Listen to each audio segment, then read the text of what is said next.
Did Russia pay the Taliban to kill American soldiers in Afghanistan? Why would they do that? Roger, we have a casualty at this time. How many people were killed as a result? And how was this program kept secret for so long without anyone held accountable? My name is Christo Grozev. I specialize in investigations relating to Russian espionage, corruption and illegal operations abroad.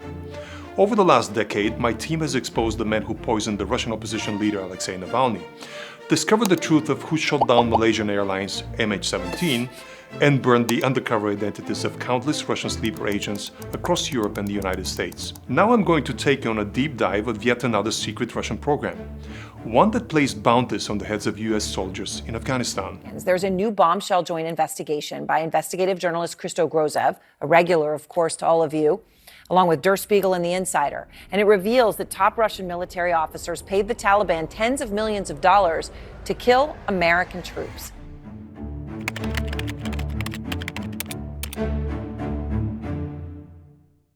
In 2020, the New York Times broke this story based on an investigation conducted by Afghanistan's own intelligence agency, the NDS. The NDS claimed that Russia was operating a bounty program within Afghanistan, paying the Taliban for successful hits on American and coalition forces. They first got wind of the program in 2019, while interrogating Taliban insurgents and smugglers held in custody. The information gathered in the interrogations of 13 men led the NDS to uncover a network of middlemen, couriers, who they believed to be covertly shuttling money and information for the bounty program. As they continued to gather information, one particular name kept coming up as an important courier, possibly a ringleader. He was a man by the name Rahmatullah Azizi, a former small-time smuggler and now a wealthy gem trader in Kunduz. When the NDS began looking into him, it appeared Azizi was doing quite well, particularly for an Afghan at a time of war. He drove the latest cars, was protected by bodyguards at all times, and had recently remodeled his home into a 4-story mansion. They began to wonder if this gem business was actually a front for his role in the Russian bounty program. When the NDS felt they had enough evidence against Azizi, the authorities carried out sweeping raids to search his home and arrest him. However, he had already fled. They assumed to Russia. What they did find, however, was about $650,000 in cash hidden in his home, always a bit suspicious. But without Azizi in custody, the investigation stalled. They couldn't identify the Russians who led the program, and pressure mounted to stop digging further. People within the Afghan government wanted them to stop investigating, and so did the US counterparts. Part of the Americans' hesitance was because the information had been extracted during interrogations. The legacy of the CIA's own torture program and the unreliable nature of the intel it produced created serious reluctance to act on information. As a result, the Trump administration insisted there wasn't enough evidence to prove the program ever existed. Even Biden dismissed the findings once he was in the Oval Office. The government's position stayed largely the same. There wasn't enough evidence to really do anything about it. Until now. Finally, we've been able to corroborate these findings and uncover even much more. In partnership with The Insider and Der Spiegel, we've discovered the truth about Russia's bounty program in Afghanistan, designed to sow chaos and kill American soldiers. We finally know who ran the program, what recruits were involved, and how it operated. We're beginning to understand the true scale and costs. I had looked into the crazy bounty for dead American soldiers story back in 2020 when the New York Times first published their own scoop. While we did find some suspicious links between the members of the notorious Russian Black Ops Unit 29155 and some Afghan nationals, we couldn't find the link to the Taliban, and my investigation stalled for years. The breakthrough came this past summer when I was sitting in a movie theater in London enjoying a screening of the new documentary called Hollywood Gate. This incredible film is a great look inside the Taliban's first year in power after overthrowing the US-backed government. Near the end of the documentary, there's a scene where members of the Taliban are boasting and showcasing weapons they had captured from the American base, called Hollywood Gate, during a military parade. Several foreign dignitaries are present at this scene. And as the camera scans the group of Russians in attendance, I spotted a man who had all the telltale signs of being a Russian intelligence officer, a spy.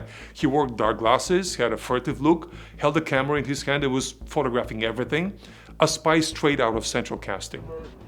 I was actually so convinced that he was an important spy that I, right there, took out my phone and took a picture of him. I did a reverse face search on his photograph and found out that his name was Alexei Grebnev. Now, this name rang a bell, and I remembered I had seen it in the call records of another member of the GRU, a senior officer from Unit 29155 called Alexei Arhipov. He's not just any spy, he's a member of Unit 29155, exactly the same secretive intelligence unit that the NDS had assumed was behind the bounty program when they first investigated it. Now, I'm very familiar with Unit 29155. My team and I have been investigating this group for years. It is a unit within Russia's military intelligence agency known as the GRU. Think the CIA, but Russian. This specific unit, 29155, is focused on subversion, sabotage, and assassination missions. It's a true Black Ops division. Just in the last 15 years, they've been behind poisonings, bombings, and attempted coups in different countries. So in many ways, it would make sense for them to be behind the program in Afghanistan. But we had never been able to find the evidence to prove it. And now we did, or at least we were on the way to it. Seeing Grebnev, Arhipov's associate, sitting alongside the Taliban in the film was the first step in helping us finally glue them together and unravel the truth about the bounty program. We could now prove a close connection between Unit 29155 and the Taliban. Over the next few months, in partnership with colleagues at Der Spiegel and The Insider, we continued investigating to see what else we could find. We started first by digging into Arhipov's own network. We went through his phone records, travel data, and at some point Ukrainian hackers leaked to us a record of his leaked email box. All of this gave us a picture of all of his contacts in and out of Afghanistan. I then focused on his contacts among his own colleagues within Unit 29155. Often by analyzing call records, I can find out who exactly the boss is and who his subordinates are. It's usually the boss who gets the morning update call, or the congratulations call on his birthday or on Defender of the Fatherland Day. It's very useful to draw an organizational chart of an operational unit. From those phone calls and related travel records, I was able to identify the man who we believe was the original leader of the bounty program. His name is Lieutenant General Ivan Kasyanenko. A member of 29155, he was deployed to Kabul as a military attaché sometime just before 2015. We analyzed Kasyanenko's border crossing data and found that between 2011 and 2020, he had frequently traveled between Moscow, Kabul, and Karaganda, a city located in central Kazakhstan, as well as to Tehran, significantly more than any other Unit 29155 member. We also found out that in 2020, he had been promoted to Deputy Director of the whole Unit 29155, clearly in recognition of some serious achievements for the GRU. These discoveries showed us that he was likely the lead operative, and the program had been going on for much longer than anyone ever realized.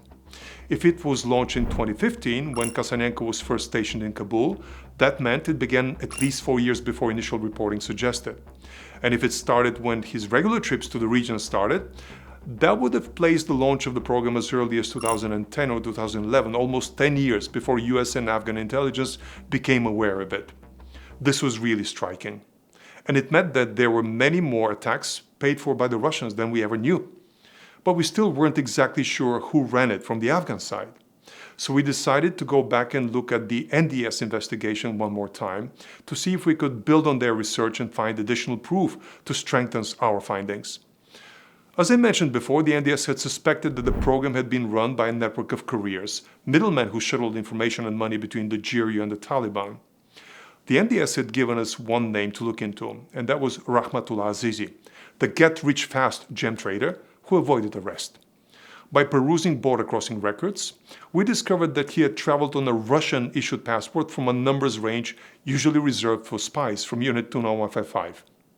In fact, this Russia-issued passport is just 2 digits apart from the passport issued to Ruslan Bushirov, the cover name of Colonel Anatoly Chepiga, another well-known member of Unit 29155 who poisoned Sergei and Yulia Skripal in 2018.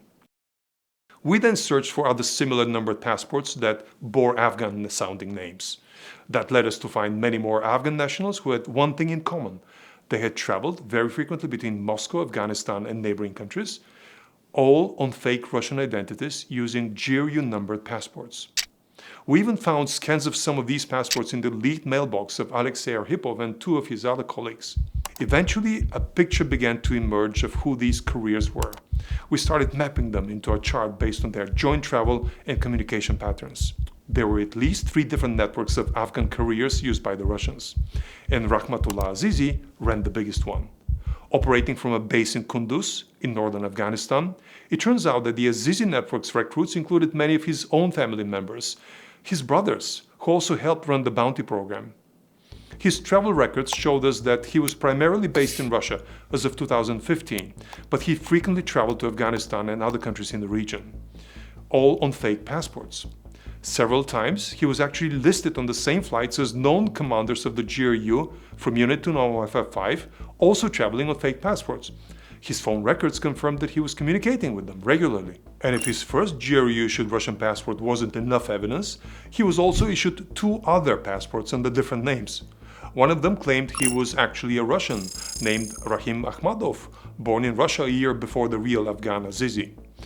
This isn't just an example of an Afghan immigrant asking for a Russian passport. It's an entirely fake new identity. Last time I checked, most immigration offices around the world don't just give fake identities to new citizens, certainly not ones with different birth dates or birthplaces. These findings made it very clear that Azizi was a Russian spy, a Russian agent, and a valuable one at that.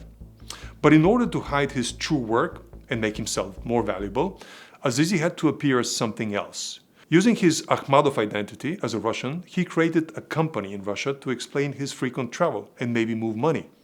It was a surprise, gem trading entity, registered in 2017 under the name Arrigs Limited. Unbelievably, the company was registered at a Moscow address right next door to the GRU's training academy. Even more unbelievably, its Facebook account had the photo of President Putin. According to one ex-NDS official familiar with the case, Azizi's father registered a gem trading company in Kabul at around the same time. This heavily supported the suspicion that gem trading between Russia and Afghanistan was one of the methods used to funnel money for the bounty program. It didn't hurt that at least one of the other members of Unit 29155, Artyom Rubtsov, who often traveled with Afghan couriers to Kabul, had taken a course in gemology, the study of gems, at Moscow State University. But gems weren't the only way money was moved. Examining the social media accounts of Afghan men we knew were part of the courier network, we found something crazy. Photos of wads of cash totaling about 200,000. This is immediately suspicious in any case to see, coming from a man who was neither wealthy nor obviously in a position to be paid large sums in US dollars. It was even more damning when we learned that the NDS, who didn't know about our findings of this photo, really knew or believed that the bounty payments equaled 200,000 per killed American or coalition soldier. There were apparently smaller allowances for killed Afghan troops and security officers. One former NDS official who we spoke to estimated that Russia paid a total of approximately $30 million to the Taliban via the scheme over the course of the program. If each kill cost 200,000, that would be at least 150 dead Americans or coalition forces or Afghan security officers working for the US-supported government. The scale of this is honestly shocking. But exactly which attacks did the Russians fund? We decided to overlay the travel patterns of several of the Afghan couriers we know were involved with the program with the timings of known Taliban attacks on US and coalition forces. From there, we came to develop an idea of which attacks had been paid for by the Russians through this program. Over a dozen. Just a few less than the number 17. That number was what the NDS had been able to link to the bounty program based on confessions of detailed couriers and Taliban insurgents. The most sophisticated of these targeted Camp Shorab in Helmand province on March 1, 2019. Taliban gunmen and suicide bombers, disguised as soldiers, infiltrated the military base. A total of 23 Afghan soldiers were killed, another 16 wounded. Earlier that year, on January 20, 2019, another attack targeted a US military convoy with a car bomb. The explosion killed at least 8 Afghan security forces and injured 10 more. Yet another, on April 8, 2019, attacked near Bagram Air Force Base. A suicide bomber killed 3 US Marines and wounded 3 other US service members. The list goes on. Many occurred while the US and the Taliban were supposedly negotiating for peace. So the question remains, why would Russia do this? What was the motive? The reality is that the Russians were looking to destabilize Afghanistan during all of the American-led war. 22 vehicles carrying fuel and other supplies for NATO forces were destroyed. If Russia could create enough chaos for coalition forces, they could help push the West out of Afghanistan and cement a new ally in the region. And furthermore, Russia didn't want the US to exit in an orderly or peaceful way. They insisted that the Americans leave with a bloodied nose, probably as a projection to the way the Soviet army had to leave Afghanistan 3 decades earlier. This part, at least, seems to have come true. The US exit was messy, and since the Taliban takeover, Russia's ties to Afghanistan have only strengthened. Despite the Taliban's restriction on women's education, work, and even speech in public, Russia appears to be keen to normalize relations and legitimize the Taliban. And they're supporting Afghanistan's military ambitions. Hollywood Gate confirmed to us that a Russian delegation traveled to attend the Taliban's military parade 2 years ago in Kabul. Also in a scene of this documentary, you can see the Taliban talking about asking Russia for help with Tajikistan. We found a chilling document confirming all of this in our Hippos leaked email inbox. That was a scan of a handwritten memo from the Taliban to the GRU, evidently requesting certain types of support. Written in Pashto and translated on the site into Russian, the memo states that the new Islamic government is seeking assistance, quote-unquote, to bring stolen helicopters and airplanes to Afghanistan from Tajikistan, quote-unquote, access to Tajikistan territory to capture rebels hiding there, fixing the border dispute with Pakistan, nobody knows about such a dispute, by the way, asks for assistance in training our security forces, in general assistance in rebuilding our defense capabilities. So they're asking for support in building their new military might. It's clear we haven't seen the last act from this alliance. We also haven't seen the last of what the GRU plans to do with more than a dozen former Afghan recruits that they brought to Moscow after the Taliban came to power and issued them with new fake identities. We have traced some of them, including Rahmatullah Azizi, to their new homes in India, of all places. Others, many young Afghans who used to courier cash for the bounty program, were sent into Western Europe under the guise of refugees from the Taliban. We're still to discover what new missions the GRU has in mind for them. We're going to keep investigating and we'll share more as we learn. Hopefully, we can continue uncovering the truth about the real consequences of Russia's bounty program in Afghanistan. The families of American and coalition servicemen and women killed in Afghanistan deserve to know if this secretive program was responsible for the deaths of their loved ones. And how the US and its allies would respond to this is yet another unanswered question. If you want to stay up to date on this investigation and others like it, please like and subscribe.